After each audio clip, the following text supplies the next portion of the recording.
Hey guys, something I mentioned a while back was how I wasn't a fan of scary movies growing up. Today, completely different story. But because of that, during this spooky month, I wanted to share with you the movies that did scare me when I was younger. Before we begin, to be clear, these movies aren't ranked, but instead I'll be talking about them in a rough timeline from my earliest to latest experiences. With all of that out of the way, join me during this public embarrassment ritual as we discuss 7 movies that gave me nightmares. Starting off, we have Ernest Scared Stupid from 1991. An early 90s comedy horror that sees Ernest P. Worrell, a long-running character played by eccentric comedian Ed Varney, come face to face with a villainous troll on Halloween night. I can't remember exactly when I saw this movie, but of all the films on this list, I was definitely the youngest because of the lasting impact it had on me. I grew up very much a fan of, older movies and TV shows because of my upbringing around older siblings and my dad. And because of that, I saw a lot of those, old school Ed Varney, Ernest films. This, without question, though, was the most memorable one. Upon rewatch, like most of these films, I was fine. But back then, I can see why it had an impact on me. The scene that frightened me centers around one of our main child characters as she's trying to tell her mom that she saw a monster underneath her bed. The mom, of course, does not believe her, so the little girl is forced to check for herself. She's happy to find nothing is under her bed, so she lies back down. In a little cinematography trick, though, the camera pans over to reveal our monster in question, this troll, lying right next to her. It's not exactly a jump scare, but wow, did it scare me, and I'll be honest, had me checking under my bed for years. Up next, we got Spider-Man from 2002. Yeah, you heard that right. A favorite of mine and many, this film did scare me when I was younger. To give kid me credit, let me just remind everyone that Sam Raimi, the director of this movie, also created the Evil Dead franchise. His origins are in horror, and for one aspect of this movie, he tapped into those roots. Who am I talking about? None other than our villain, the Green Goblin.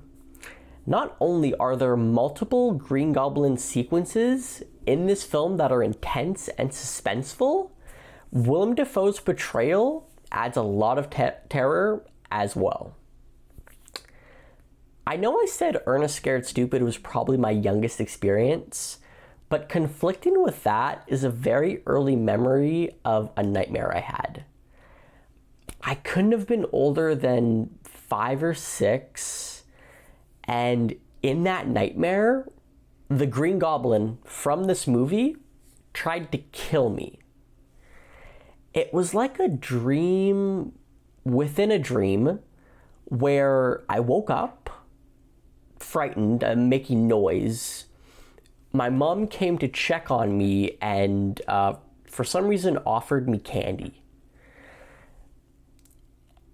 Only when I grabbed the candy and I looked at it, it was a pumpkin bomb. And when I looked back at my mom, it was the Green Goblin. The dream either ends with me screaming, the Green Goblin laughing, or the bomb going off. Either way, I will never forget that. Here we go. Indiana Jones and the Temple of Doom from 1984.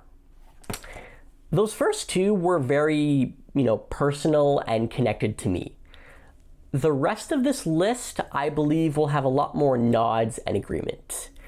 And it begins with this classic sequel/prequel. Yes, if you didn't know or remember, Temple of Doom is actually a prequel to Raiders of the Lost Ark. Part of the reason it might not be remembered as fondly.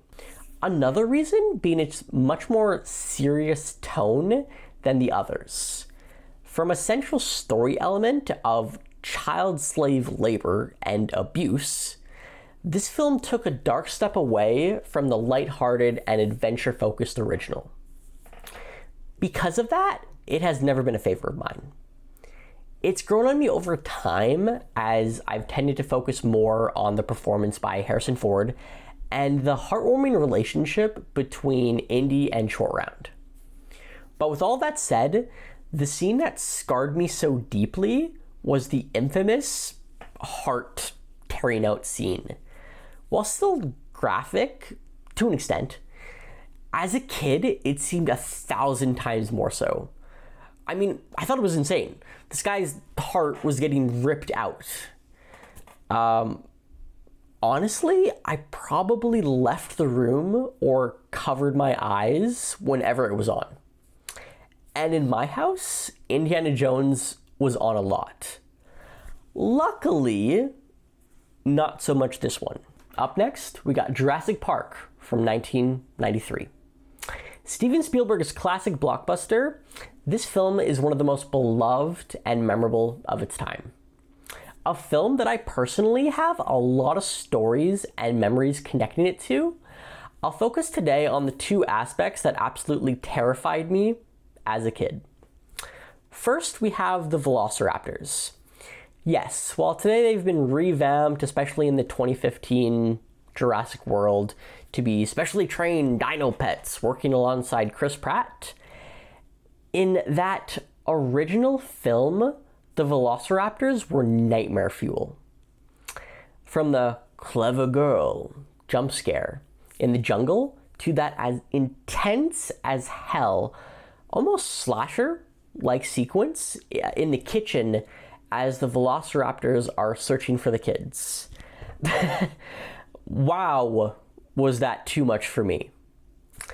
The second aspect is more darkly comedic, more than anything, at least when I rewatch it today, but it's when Wayne Knight, Newman from Seinfeld, has his confrontation with the small dinosaur, a Dilophosaurus. Say that 5 times fast. Anyways, it's when he's lost in the rain and crashes his Jeep and comes face to face with that thing. Oh my god. Spine tingling. For this next film, we have The Mummy from 1999. The movie on this list that I have watched the most, this is still a gem of my childhood and a favorite of mine that I often go back to. Brendan Fraser was always a favorite for me, and I found it heartwarming while also a little surprising that it took the rest of the world decades to catch up to that only a few years ago. Despite all of the nostalgia and love though, there is still one aspect and scene in this movie that always made me nervous to watch it and forced me a lot of the time to look away from the screen. The scarabs. Those ugly, deadly little creepy crawls. I hate bugs. I'm not just quoting the character. That is a personal motto of mine I probably got from this movie. And when that scene happens with the unfortunate warden, it's always made my skin crawl. It's when the scarab gets in his boot and crawls up his leg and gets under his skin and he, tears open his shirt and you see it crawling up his body. Oh, hell no. This is one big reason I could never have been an archaeologist. For our runner-up, we got Independence Day from 1996. Once more, a favorite of mine growing up, this is another movie I've seen quite a lot. Especially growing up, as I feel like it was on TV at least once a year, or, I had watched it at least once a year. An early Will Smith action movie, I still find this to be one of the best action sci-fi movies of the 1990s. It blended disaster movies with alien movies and threw in some well-used pieces of comedy for levity. With all of that said, this movie really scared me when I was younger. Most of it, as I said, is a really good action disaster piece. But then we get to Area 51 with one particular scene that takes a noticeable horror shift.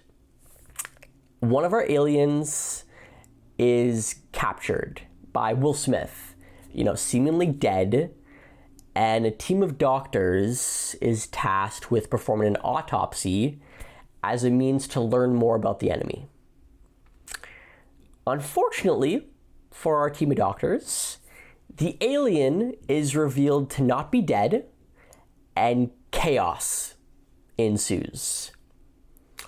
From a combination of the way the scene is filmed, the music adding tension, and the use of practical effects grossing me out, this scene really caught me off guard and terrified me. What didn't help is how often this movie was on the TV late at night, and I watched it right before bed. I remember leaving the room or covering my face when it happened because I enjoyed the third act of this movie so much. I couldn't turn it off. The last movie I'm going to discuss today is going to be Alien from 1979.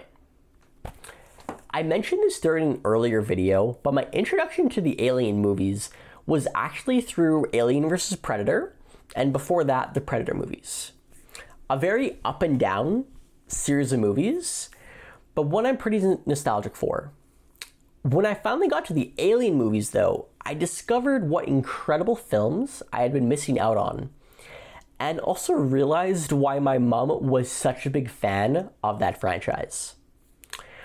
But one scene, and this is definitely, by the way, the most recent experience happening only a handful of years ago, was towards the closing moments of the movie.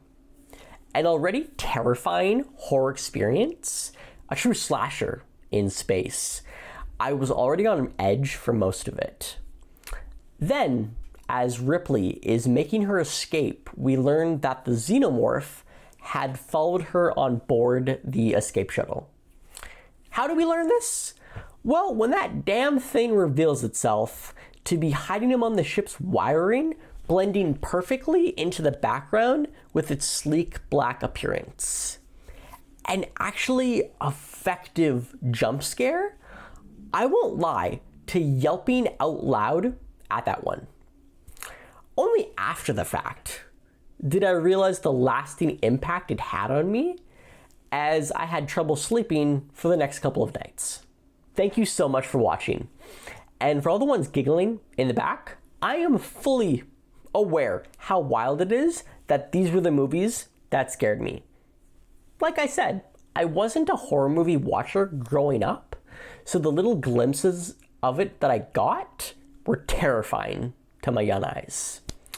For all the brave souls out there though, share with me some movies that scared you when you were a kid. Hell, what's a movie that gave you a nightmare recently? Sound off down below.